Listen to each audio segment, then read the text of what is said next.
What's up, guys? I'm Kyle Mylan. Get those questions ready because we're about to go live talking about the latest in marketing, B2B marketing, B2C, and we're here to just share all of our knowledge, the secrets we do here at Mylan Media, the #1 marketing agency out there. I brought with me the fire extinguisher. Cold email marketing is actually increasing. The big AI updates that HubSpot released. Shifting some of your budget into that AI overview summary. If they don't trust you, it does not matter how good your process is. I've got a YouTube channel with over 2,000 videos on it. We post content every single day. And the purpose here is to bring you guys stuff that we do at a marketing agency level for a lot of clients at scale and bring you guys that knowledge so that you can adapt it into your processes, learn from us. This is what we do here at Mylan Media. We help companies increase their revenue with all sorts of marketing, whether it's web, SEO, automation, paid media, everything under the sun. We're here to deliver content for you that you can apply today.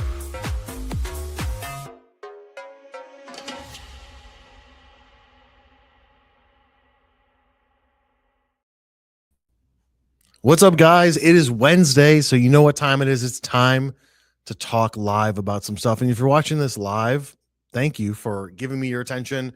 I know everybody's busy. You got stuff to do out there, possibly traveling, doing some planning for big shows coming up. So I appreciate anybody that's watching this live. If you're watching this on replay, we go through all comments, so please put a comment in the comment section. If you're new to the content, we've got a YouTube channel under my name. It's got a few thousand videos on it talking all about sales, marketing, operations, team building, etc. So go check that out, subscribe, turn on notifications. And then usually every week we come live to talk about some stuff. Now, the rules of the live are simple. You got a question, put it in the comments right away. That's how we handle it. As I'm talking through it, if comments come up, then Luke raises his hand and we go through and answer those questions so you guys don't have to wait around. But usually the lives are pretty quick. You're talking like 10, 15, maybe 30 minutes, depending on how much content we're going through in questions. But we're interacting with you today. And today what we're talking about specifically is why B2B buyers disappear. So we're on the sales track. Usually we try and do sales, marketing, operations, and switch through it. But coming into the end of Q3, coming up here shortly, people want to talk about sales revenue. You haven't hit your numbers. You're scratching your head. You're maybe trying to plan for 2027 and thinking like, what can I do to salvage this year? Or what can I do to keep this year going the way it is? And then maybe put some new things in place going into 27. And I've got a couple things to talk about that. Who am I? I'm just a dude with a microphone and a studio in an office, but I do have a lot of experience in sales and marketing. We've been around for 11 years as an agency, helping B2B and some B2B, B2C specific companies boost up their marketing, their sales revenue. It all comes down to what we do is try and make companies money. Are we perfect? Absolutely not. Sometimes things don't go as planned and we make adjustments. But that's what we've done for the last 11 years, and it's worked out well. So why do B2B buyers disappear? I've broken this basically into 3 different categories or 3 different topics. And the first one's going to be problems during the discovery process. So by discovery, I mean the initial qualification. So if you've got a situation where your team or you, if you're in sales or if you're an owner, you're looking at the numbers and they're not, the amount of leads is coming in as good, and they have that initial conversation with your sales team, but from there, it doesn't progress as fast or as good as you want. You don't have enough conversions to customers, then this is the subject that you're going to want to pay attention to. So when they have that initial conversation, we'll call it a discovery call because that's what most people do. It really comes down to a couple of areas that could possibly cause some issues. So these are things I want you to audit with your team. And while you're listening to this thing about like, could this be an issue? And maybe it is, maybe it isn't, but I got 3 of them to go through. So number 1, under problems during discovery. So the discovery call process stays too shallow.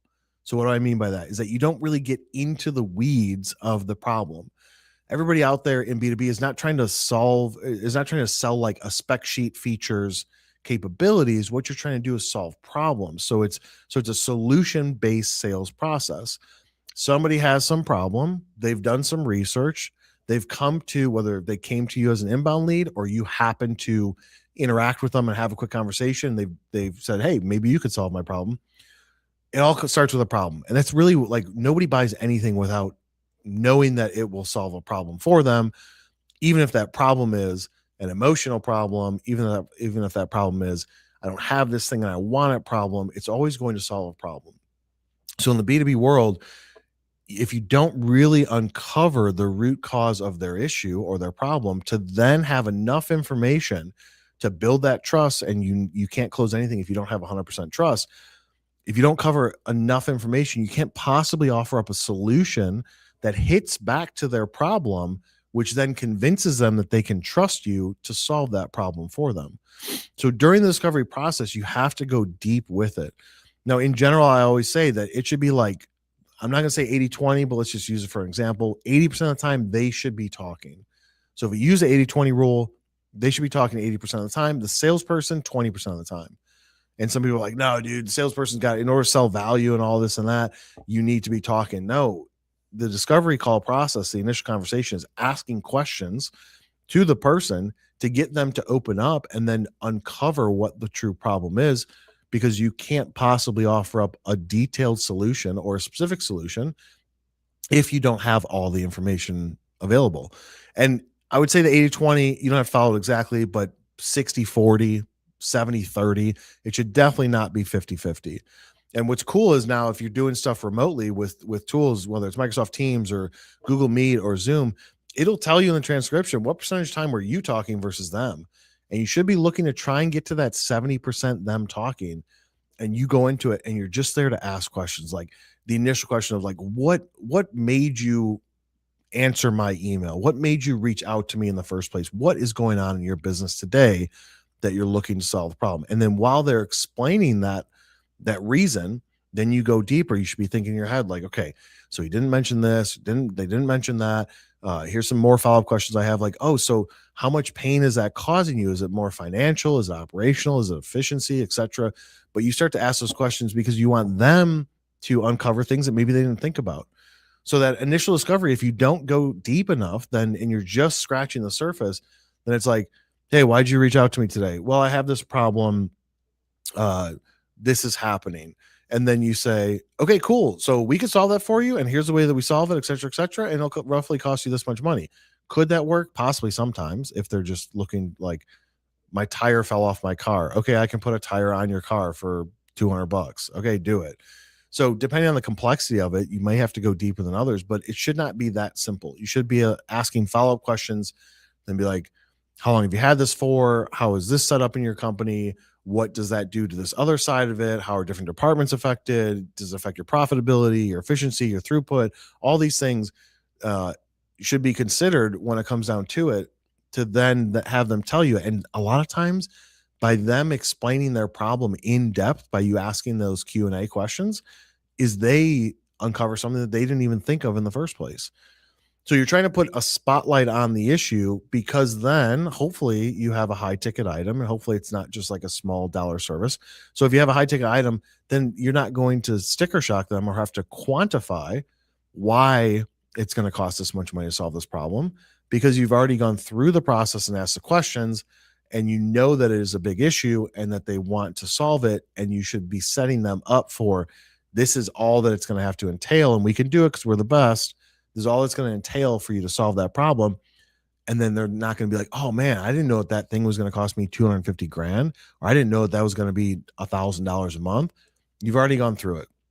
So you have to make sure that the discovery process does not stay too shallow. And that could be an issue. If you do stay too shallow, then when your sales team presents a solution, the person looking at it is like, yeah, I think that could solve my problem, but they didn't really cover these areas or these other areas.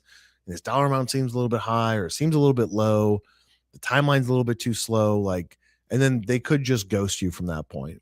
So that's why somebody's going to disappear, is they don't have trust, or so either they don't trust your salesperson, or it's not a big enough problem to them. And so by doing that discovery, you're going to be able to uncover how fast do they want this to be processed. So how big of an issue is it? And what's a timeline that they want it fixed? If they say, yeah, dude, I'm just looking for something like the next 2 years. Okay, then you shouldn't be surprised if they don't respond to you for 2 or 3 weeks, because it's not that important to them. This happens a lot at trade shows. And we've got a couple big in the industrial industry coming up here in next month and in the month of October, where you talk to somebody at a trade show and they're like, oh yeah, dude, I want that thing. And that, yeah, this is a problem right now. And then after the fact, it turns out like You try and follow up with them and then they ghost you because it really wasn't that big of an issue. They were just kicking the tires and chopping. So number 2, missing reasons to act. So if you talk to somebody and let's say the discovery process goes fine, you go deep with it, you ask questions, it's an 80-20 conversation balance, and you send them a proposal and then they ghost you, you may not have the right people in the conversation. So going back to that discovery call process, did you ask them who else is involved in this decision? Who are the stakeholders? And if you don't want to use fancy words like stakeholders, just say who else has to have buy-in for you to take action in solving this problem. That's one of them. If there's nothing measurable to that issue, if you can't say like, this is a problem and this is what it's costing me or affecting me a day, then when you present the solution, if you haven't already identified that, they may get cold feet on it. So it's like, it then supports the whole discovery call process of going deep. So if you haven't uncovered the issue fully and the reasons why they need to do it, then it's not a sense of urgency behind it, and they're not going to respond quickly, and then they're going to disappear, and then you're going to be chasing them. And like most B2B salespeople, they give up after a couple of attempts. They're like, yeah, I emailed them twice and called them once. They're not answering. I'm just going to move that to close loss. That's where we come in as an agency and we say, no. That's just because they don't respond doesn't mean it's lost. Unless they tell you it's lost, then it's not lost. We're going to move it into a stalled, delayed, ghosted stage. And then from there, let the marketing side take over and let us follow up on your behalf. So email sent through you, maybe even going on to LinkedIn, commenting on their stuff, sending them text messages, telling you to give them a phone call, leaving voicemails, etc. Maybe see them at a trade show, but we're like, that's the sweet spot. There's so much money that can be made in that delayed, stalled, disappeared, ghosted stage that like we could breathe new life back into it while the salesperson focuses on the new opportunities. So if the other aspect of it is if they miss like a reason, going back to the sense of urgency, if they don't have a sense of urgency, then you need to slow everything down in the sales process because you don't want to mess with your numbers.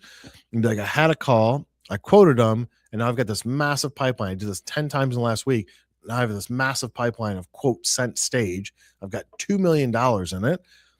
Then if there's no sense of urgency on these things, and that's going to be sitting there, and then eventually your boss or the owner is going to be like, dude, what's going on with this pipeline? Like, it sucks. This is all stale information. It's been sitting in quote sent for 47 days.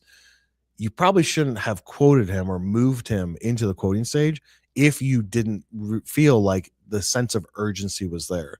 There's no reason that somebody can't stay in a nurture pre-pricing stage if they tell you during the discovery call process, because you went deep, that look, they're just initially doing some findings. I have these conversations all the time with companies. Leads come in and they're like, a question that they have to answer is, what stage of the process are you at? And they're just in the fact finding stage. They're just doing their research, gathering information to then present back to the team some possible solutions, and hopefully you're the top of that solution. And then from there, they're going to make a decision. So you have to make sure that you understand the urgency, the key decision makers, what the timeline is for them to make a decision, to then understand, did they disappear, or is this just part of the process? Because I know it's going to take 12 months to close them. And the last one's going to be weak next steps. So in that initial call, in that process, every time you talk to them, are you setting the next steps up for the process and the conversation?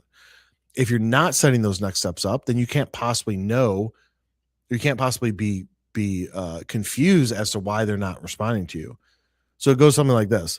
Like, you have a conversation with Joe and you're like, hey, Joe, we've identified your problem. I'm going to send you a quote. It's going to be to you on this day. Can we schedule the follow-up meeting the next Wednesday after that? Oh, no, I can't. I'm traveling. Okay. If I didn't ask that question, I wouldn't know that maybe Joe's traveling that whole week. And I would have assumed that I sent that email on a Friday or a Thursday with the pricing. Then he's traveling all next week, busy at a show, doing whatever. And then I think that he's ghosting me when I follow up the following Wednesday. No, I'm busy that week. But I'm open the week after that. Okay, cool. How does Tuesday at 10 o'clock work for you? Lock it in on that next step. So then you maybe don't want to send him the proposal that Thursday. Maybe you say, hey, instead of me sending it to you while you're gone, I'm going to wait and we can just review it on the call together. Or I'm going to wait and send it to you that Monday that you return, so it doesn't get lost in your inbox. Okay, sounds great. So you can change the due date. You can still do the quote, but change when you're going to send it to where it's right before the call. And then you have the call already set up Tuesday at 10 o'clock. On the flip side of it, let's say you've already sent the pricing and they have the quote in them. Okay, now that we've reviewed the proposal, what are the next steps? So you're on the call with them. You're like, yeah, he said he got your pricing. What are the next steps internally for you guys to push this down into the process? And then that's where they're going to tell you, yeah, the next steps internally is we have a meeting in 2 weeks with the manager. I'm going to take this information and I'm going to put it into my presentation. And I've got gonna have the meeting with them. Oh yeah, when's that meeting? Oh, it's 2 weeks from Wednesday at 2 o'clock in the afternoon. Cool. Can we have a meeting Thursday in the morning or afternoon so I can get that feedback from you? Yeah, that sounds good. So you're setting the meetings and the appointments and the next follow up based on the activities and the actions that they have internally to move this process of a solution to their problem down the stages of the pipeline. That's way better than just being like, okay, Joe, I'm going to send you the quote on Thursday. Cool. You send the quote on Thursday, and then you're expecting as a salesperson for them to reach back out and be like, yeah, it looks good. Or, hey, I have some questions, which most of the time they don't. So then you send a follow-up the next week. They don't respond to it. You send a follow-up the week after that. They don't respond to it. You don't know what's going on. They could be traveling. They could be not. You could be completely kicked out of the process because you haven't asked those questions of, if everything works out great, if I'm able to solve your problem within the timeline that you have set and the budget that you guys have available, if I'm able to do these, when can I expect you to sign it and for us to be able to work on it?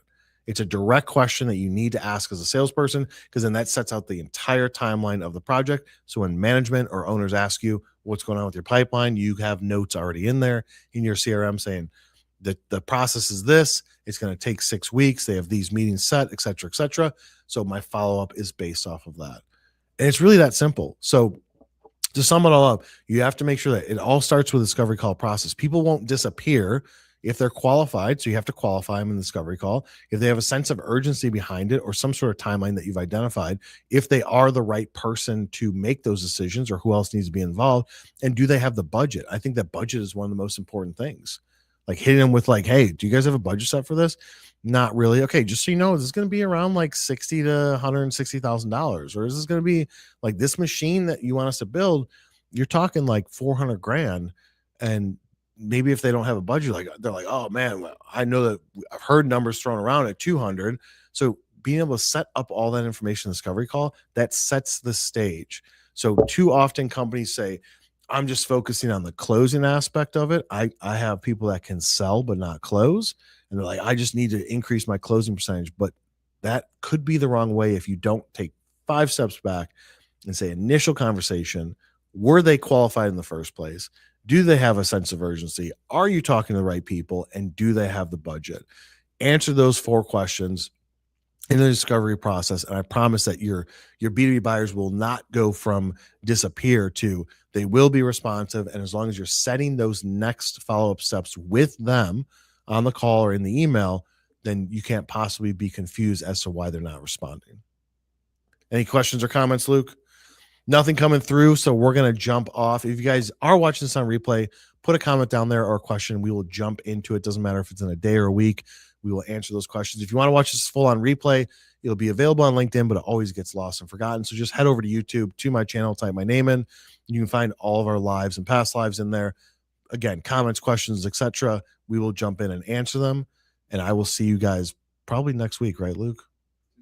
Next Tuesday, because we got some stuff going on Wednesday. So be back live next Tuesday with another topic. Be sure you subscribe to YouTube, turn on notifications, follow me on LinkedIn if you're not already, and I will see you guys in the next one.